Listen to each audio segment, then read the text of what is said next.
Welcome back, everyone, to part two of the lecture. It feels like no time has passed, but I guess that's because for me, no time has passed.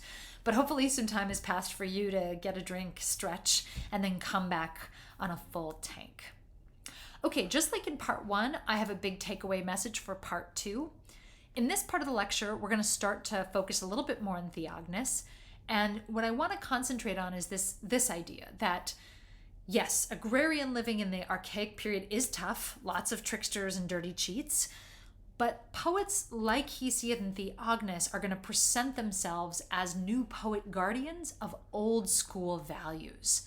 So the poets are going to stake a claim to being the wisdom keepers, the preservers of noble traditions, so that you, O reader of the poems, know how to navigate an archaic world in disarray.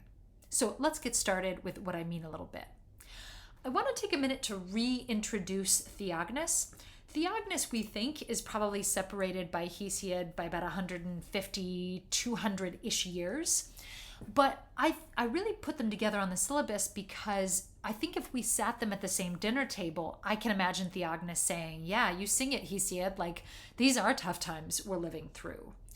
And that's because Theognis, like Hesiod, very much represents his archaic Greek world, his city-state, being in disarray. And he also will present himself as someone trying to teach. Hesiod is being a didactic poet for his brother Perses, and Theognis is being a didactic poet for his male lover Cernus, right? And Theognis is going to share a lot of Hesiod's views on the demise of mankind, but is going to put a greater emphasis on class. Sometimes Theognis is described as being an archaic aristocrat. And what we mean by that is that in his poetry, we often get the voice of a conservative, old school nobility who is dismayed by the rise of lower class people or outsiders who he doesn't see as being of the same social status or having earned the same recognition or honors as he and his family. But I really want to caution you in reading the poetry of Theognis that there is a lot of debate and disagreement about whether or not this Theognis is in fact a real person or a poetic persona, right? Think of like the voice of the older generation, the old nobility.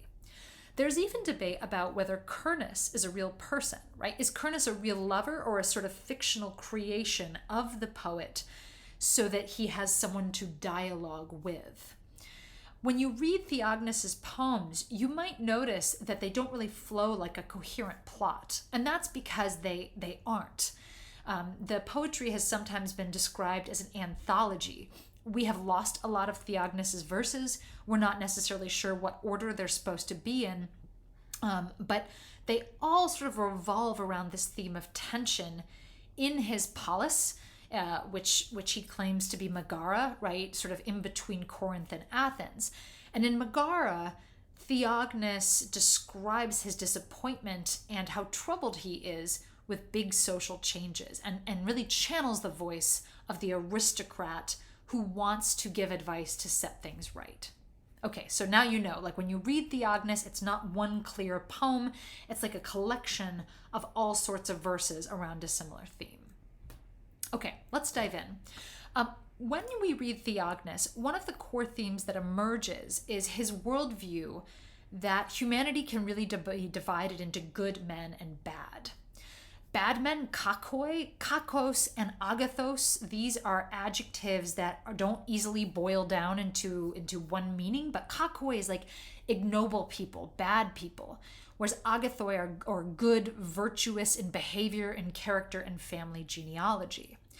And I sort of selected out these verses because in them we start to see what it is that Theognis means by bad, kakoi, and agathoi, and good.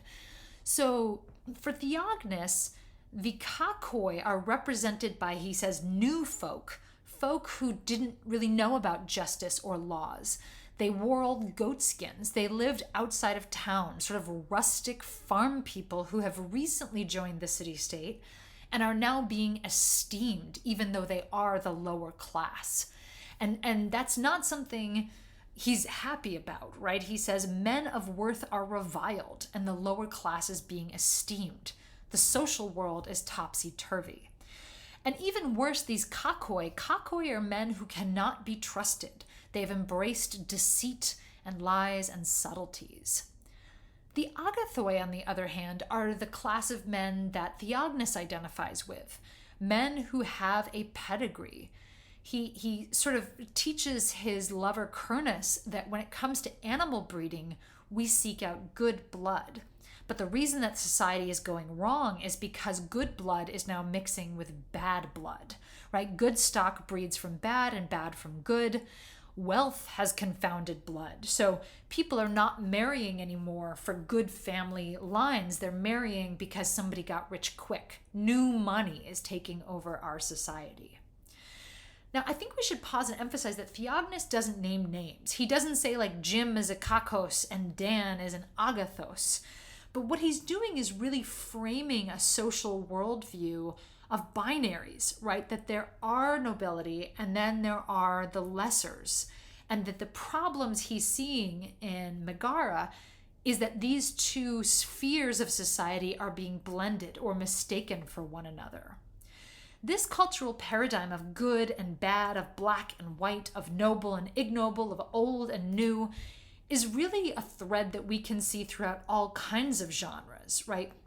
I think, for example, of, in old Western films, there's often a very clear delineation of who the good guys are and the bad guys. And of course, Clint Eastwood will create a third category of the ugly, right? We don't have to debate who falls into what camp. That film creates three men to represent those personae. The idea of separating people into binary camps is also a pretty important topos in hip hop and rap genres. And if you did my Dr. Dre exercise, you would have seen that in his lyrics, he really spends a lot of time defending his status as part of the OG generation, the old, the original gangster generation. We were the ones who brought you the oldies, the Eazy-E's, the Ice Cubes, the DOCs. We're the ones who created F the Police, right?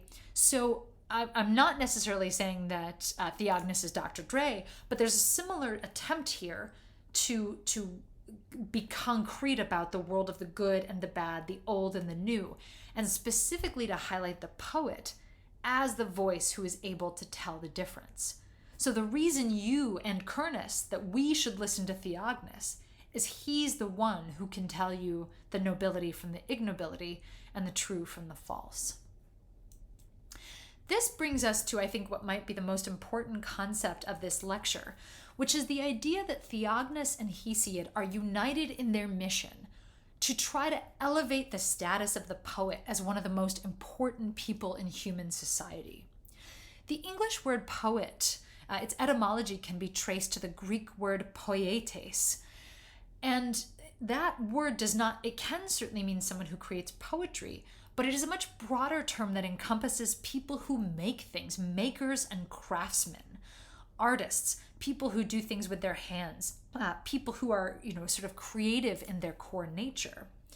And what Theognis and Hesiod are trying to do through their poetry is to say there should be a special class or a special recognition given to the poet, to people who make this noble creative output like us, because we have special access to wisdom that we have the ability to share if we receive that sort of recognition.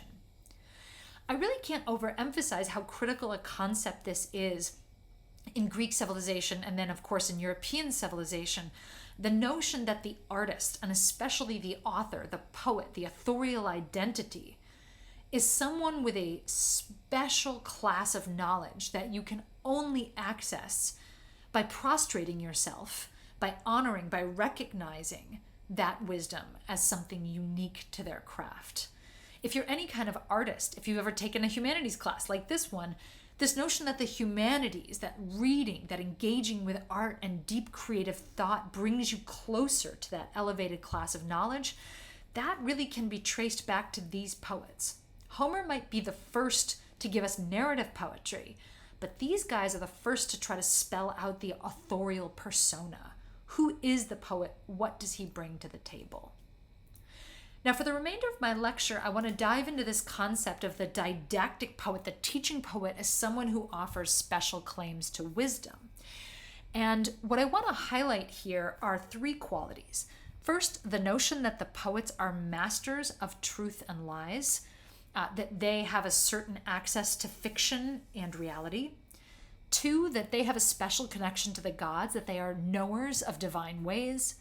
And then the third theme, which really is more Theognis than Hesiod, is that the poet are these are the people who preserve the noble customs and behaviors that define us, right? And that without them, we will forget, we'll lose our connection to the good old ways of previous generations.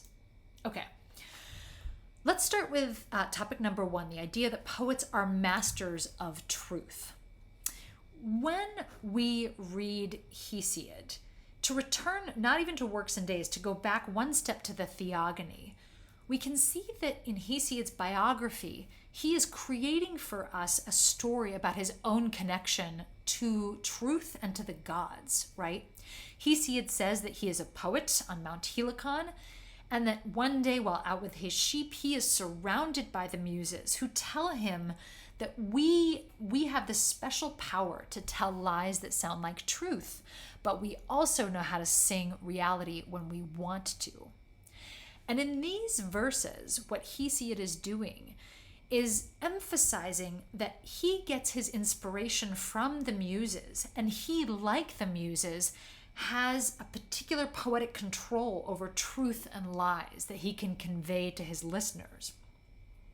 This concept also ties back to the genealogy of the muses, because of course, muses are daughters of Zeus and the goddess Memory. So in many ways, Hesiod will frame his status as the poet as being inspirationally descended from the gods, and Memory especially as the goddess who is the keeper of truths. She is the one who remembers great things of the past. In Theognis, and in Hesiod's Works and Days, this theme of the poet having a special access to truth and to lies, to be able to preserve truth and lies, will also come through. This passage on the left is from Hesiod's Works and Days, and you might remember it's from the section where he's giving advice about sailing. But about halfway through the advice, he pauses and he says, I have never yet sailed the broad sea. I've never actually done the thing I'm giving you advice about. But the reason that Hesiod feels comfortable saying, I can give you advice about sailing, is because he'll go on to say at the end of this passage, even so, I will tell the design of Zeus, since the muses have taught me to make song without limit. That phrase, song without limit, is really critical, because what Hesiod is getting at is this notion that because I'm getting my information, my wisdom from the muses, and because the muses are descended from Memory, there's really no branch of knowledge in the entire world that I don't know, right? I have this special connection to the truth as descended from the gods. And that's a big claim, right? To essentially say that I can teach you about anything because I'm getting my knowledge from the muses. So whether it's medicine, whether it's plowing, whether it's social behavior, whether or not to urinate in the road after dark, you should listen to me because of my divine access to truth and lies.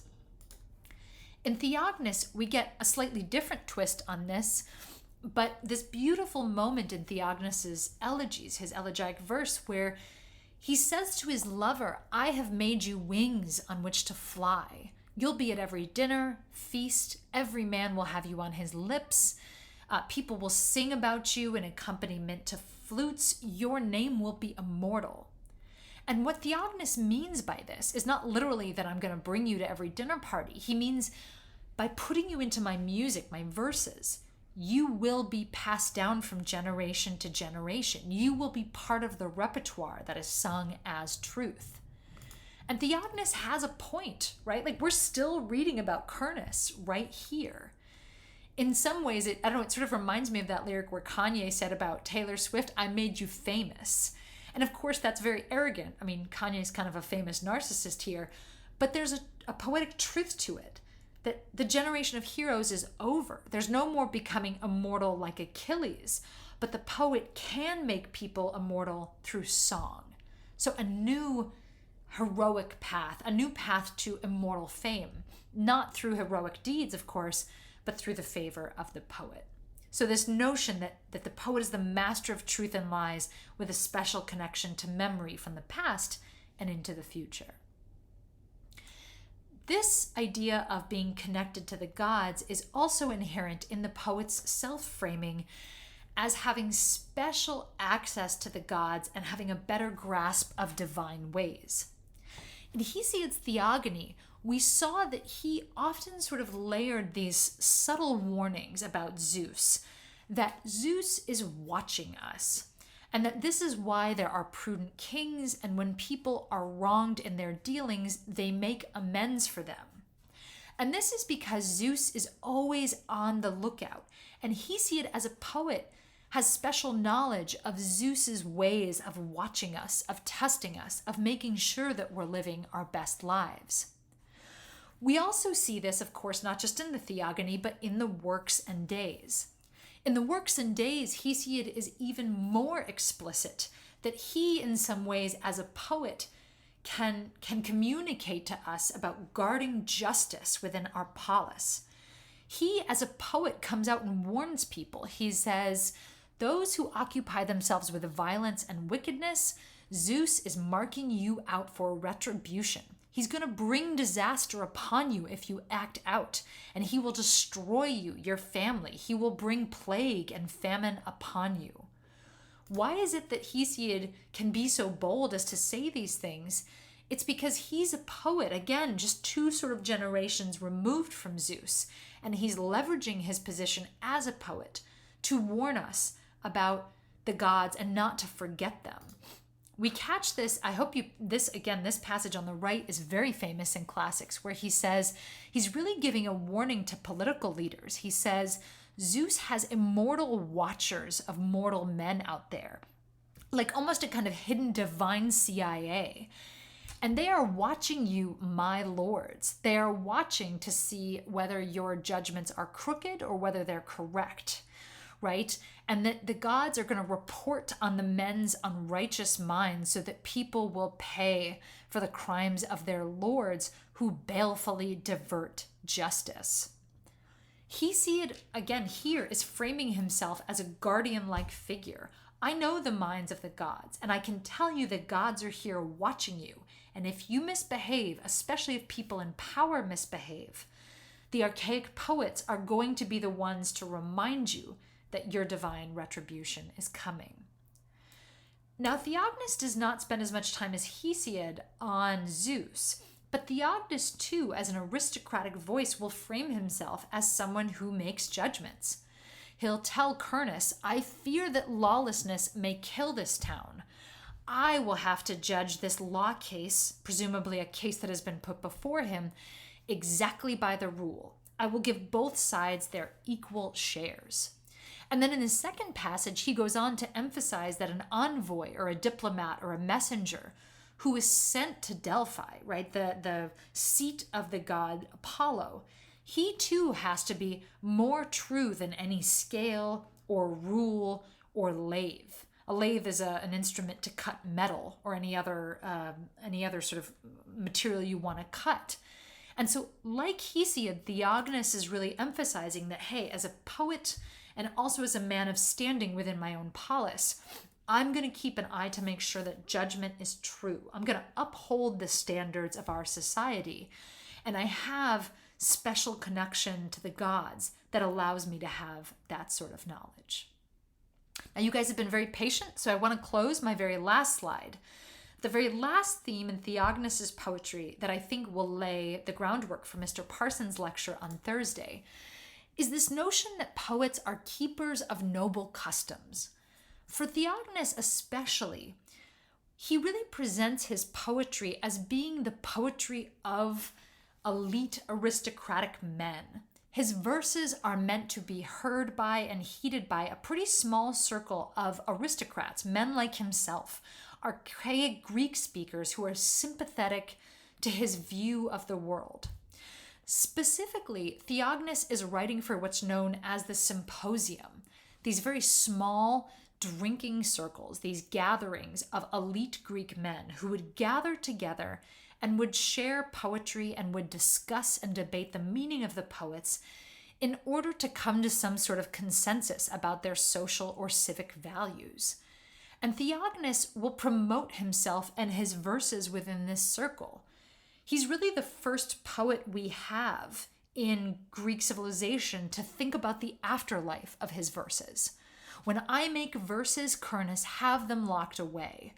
No one will choose the bad where better is at hand, and every man is going to say, this is Theognis's verse, Theognis from Megara. My name is famous everywhere. Now, Theognis will also go on to say, you can't make everybody happy with your verses all of the time. But Theognis is thinking about, who is the audience for this poetry? Who is it that I want to teach? And Theognis is mostly presenting himself as a keeper of those old, masculine, aristocratic values of elite society that will continue to be shared and promulgated in these very exclusive circles of the Greek drinking circle known as the Symposion. On Thursday, you'll get to hear more from Mr. Parson about the symposium, what was symposium culture like, and a number of other poets who also would introduce their work as being part and parcel of this elite culture of thinking about social interaction and the preservation of virtues for all time. All right, guys, I hope this was helpful in thinking about these two poets, and I look forward to seeing you next week. Have a good one.